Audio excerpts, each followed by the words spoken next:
Katika swala la upandaji miti, vijana wengi wamejikita huko na vijana wengi imekuwa ni sehemu ya ajira.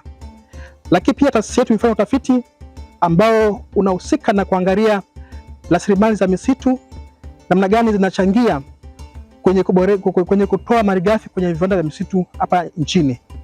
Na katika utafiti huu tumeona kwamba pia na wenyewe umeweza kuwa na mchango mkubwa kwenye kuleta ajira kwa vijana hapa nchini. Maana vijana wamejikita kuanzia kwenye kuzalisha miti kwenye bustani, lakini hata kwenye kulea miti wanafanya kazi mbalimbali za upogoaji, za kusafisha mashamba, lakini pia wanafanya kazi za uvunaji wa mazao ya misitu, na wengine wanafanya kazi za kusafirisha mazao ya misitu kutoka misituni kwenda kwenye viwanda vya misitu.